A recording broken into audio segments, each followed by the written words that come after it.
என் இணைய தமிழ் நண்பர்களுக்கு புரிசெய்கிற சுந்தரின் அன்பான வணக்கங்கள். இன்னைக்கு நம்ம நண்பர் ஷரத் வெளியே போயிருக்கிறாரு. ஸோ அதனால் நான் தனியாக பண்ணுறேன். Market it's a huge volatile market. ஒரு சினிமாவில் ஒரு ஜோக் வரும், வடிவேல் மாதிரி ஒரு ஆள் கிடைச்சா போதும், நல்லா உட்கார வச்சு கும்மு கும்மு கும்முன்னு குத்துவாங்க. அந்த மாதிரி இப்போ புல்ஸ் கொஞ்சம் வீக்காக இருக்கிறாங்க. ஸோ அந்த பிஎஸ் எல்லாம் வடிவேல மாதிரி கொஞ்சம் தூக்கிட்டு போய் வச்சு நல்லா கும்மு கும்மு கும்முன்னு குத்துறாங்க. அடி பின்னி எடுக்குது. நிஃப்டி 23,500 ஒரு பெரிய சப்போர்ட்டு அப்படின்னு சொன்னோம். அந்த சப்போர்ட்டை இன்னைக்கு உடைச்சிது. அது நேற்று லோ, முந்தா நேற்று லோ, எல்லாத்தையும் உடைச்சி 23,500 தாண்டி கீழே போன உடனே மார்க்கெட் ஒரு ஃப்ரீ ஃபால். நிஃப்டி 23,344 வரைக்கும் போச்சு. இது கடந்த 2 மாதங்களுடைய லோ.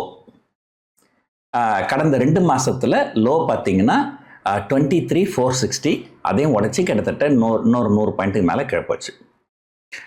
நவம்பர் மாதம் ஒரு லோ ஃபார்ம் ஆச்சு. அது 23,300க்கு கீழே போச்சு. ஸோ இப்போ அடுத்த சப்போர்ட்டு அந்த இடத்துல தான் வரும். இது ஒரு மிகப்பெரிய ஃபாலு. ஒரு ஒரு ஹிந்தி படத்துக்கு இது வரும், ஒரு ஆங்கில படம்லாம் பார்த்தீங்கன்னா ரொம்ப அதகலமாக இருக்கும். ஆஹா, படமே முடிஞ்சிடுச்சுன்னு பார்த்தீங்கன்னா இதுக்கு மேலே தான் படமே ஆரம்பிக்கும். ஸோ இது வெறும் ட்ரெய்லர் தான் பஸ், மெயின் பிக்சர் அப்படி பாக்கி அப்படின்னு வரும். அந்த மாதிரி பார்த்தீங்கன்னா பங்குச்சந்தையெல்லாம் அவ்வளோ விழுந்துடுச்சே அப்படின்னு நினச்சி இது முடிஞ்சிடுச்சு, மார்க்கெட் பாட்டம் அவுட் ஆகிடுச்சு அப்படின்னு நீங்கள் பை பண்ண போனீங்கன்னா அப்போ தான் தெரியும் மெயின் ஷோவே இதுக்கு மேலே தான் இருக்குது அப்படின்னு சொல்லிட்டு. எதுக்காக இதை சொல்ல வரேன்னா, நிஃப்டியில் அடி பெருசாக இல்லை. அந்த நிஃப்டி ஜூனியர்னு சொல்லுவாங்க, அது நெக்ஸ்ட் 50, அதாவது 51லேருந்து 100 ஆகுது டாப் ஸ்டாக்ஸ் இன் இந்தியா. அந்த நெக்ஸ்ட் 50 2% வந்துருக்கு, மிட் கேப் 2% வந்துருக்குது, ஸ்மால் கேப் 3% வந்துருக்குது. எல்லாமே அடி ஒரு பெரிய அடி தான் இன்னைக்கு. ஆனால் பங்குச்சந்தைகள் ஒன்றும் சொல்லிக்கிற மாதிரி இல்லை. இதில் இன்னும் ஒரு பெரிய ஆச்சரியமான விஷயம் என்னென்னா, டிசிஎஸ் கிட்டத்தட்ட 6% மேலே போயிருக்கு இன்னைக்கு. அதை பற்றி நான் ஏற்கனவே பேசியிருக்கிறேன். எப்பவுமே ஒரு பங்கு அது ரிசல்ட் வர்றதுக்கு முன்னாடி ரொம்ப இறங்கி, அளவுக்கு அதிகமாக, அது கிட்டத்தட்ட 12% இறங்கி இருந்தது ரிசல்ட் வர்றதுக்கு முன்னாடி, இல்லைங்களா? அது இல்லாமல் இந்த அக்சென்ச்சர்னு ஒரு கம்பெனி இருக்குது அமெரிக்காவில். அவங்க ஒரு நல்ல ரிசல்ட் கொடுத்தாங்க. ஸோ யூஸ்வலாக அந்த கம்பெனி நல்ல ரிசல்ட் வந்ததுனால் லைக் இந்தியாவில் இருக்கிற ஐடி ஸ்டாக்ஸும் ஓரளவு நல்ல ரிசல்ட் வரும் அப்படின்றது ஒரு எதிர்பார்ப்பு. பட் அதே மாரி கிட்டத்தட்ட 10-12% டிசிஎஸ் விழுந்திருந்தது. அப்படி விழும்போது என்ன நடக்கும்னா, கண்ட மெனிக்கு நம்ம ஆளுங்க ஷார்ட் அடிச்சு வச்சுருப்பாங்க, இல்லைங்களா? அப்போ என்ன ஆகும், அந்த ரிசல்ட் மோசமாக வந்தாலுமே அந்த ஷேர் பெருசாக இறங்காது.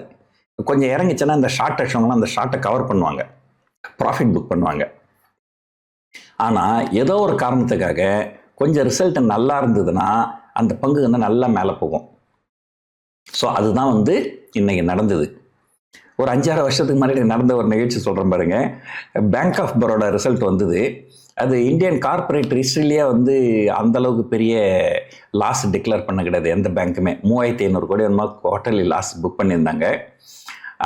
அந்த அளவுக்கு பார்த்தோன்னே பங்குச்சந்தையில் பங்குகள்லாம் நல்லா இறங்கும் அப்படின்னு நினச்சின்னு வந்தாக்கா, அன்னைக்கு அந்த பங்கு 20%, 25% ஏறிச்சு.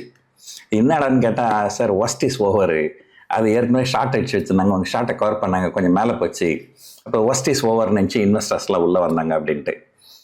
அதனால் பங்குச்சந்தையில் எப்பவுமே அது குறிப்பாக இந்த ரிசல்ட் வந்ததுக்கப்புறம் எப்படி பிஹேவ் பண்ணும் அப்படிங்கிறது யாருக்கும் தெரியாது. ஆனால் இன்னைக்கு டிசிஎஸ் 6% மேலே ஏறிச்சு. அதனால் மற்ற ஐடி ஸ்டாக்ஸும் மேலே போச்சு. அதேமாரி மார்க்கெட் இந்த அளவுக்கு பெரிய லெவலில் கீழே விழுந்திருக்கு.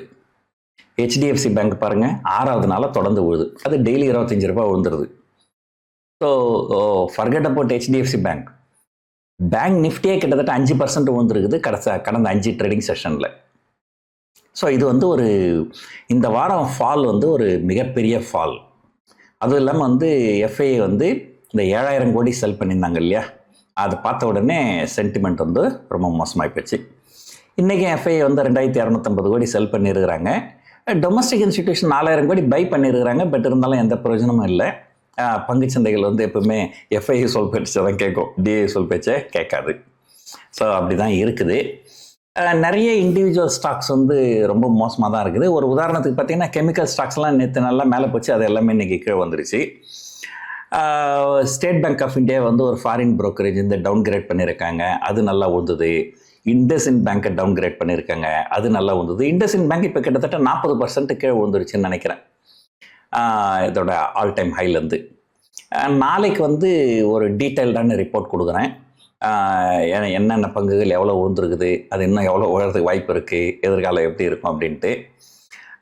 இப்போதைக்கு வந்து இயர் 2025 வந்து ஒரு ஒரு நல்ல இயராக இருக்கும் அப்படின்னு தோணலை எனக்கு. ஏன்னா ரொம்ப அதிகமாக ஏறி போச்சு கடந்த சில ஆண்டுகளில். ஒரு உதாரணத்துக்கு பார்த்தீங்கன்னா நிஃப்டியே பார்த்தீங்கன்னா 2023 நவம்பர் 1ஆம் தேதியிலேருந்து அது அக்டோபர் எண்டுலேருந்து இந்த வருஷம் செப்டம்பர் எண்டு, அந்த ஒரு வருஷம் பீரியட், அந்த ஒரு வருஷம் பீரியடில் 19,000லேருந்து 26,000 போயிடுச்சு. ஸோ அதுதான் இப்போ வேலையை காமிக்குது, நல்ல பங்குச்சந்தைகள் இறங்குது. ஸோ பார்ப்போம். மற்ற டீட்டெயில்டு டிஸ்கஷன் நம்ம நாளைக்கு டிஸ்கஸ் பண்ணுவோம். ஏன்னா இன்றைக்கி ஷரத்து வேறு இல்லை. ஸோ நம்ம அப்புறம் டிஸ்கஸ் பண்ணுவோம். ஸோ இந்த வீடியோ உங்களுக்கு ரொம்ப பிடிச்சிருக்கும்னு நினைக்கிறேன். இந்த வீடியோவை பார்த்ததுக்கு ரொம்ப நன்றி. வணக்கம்.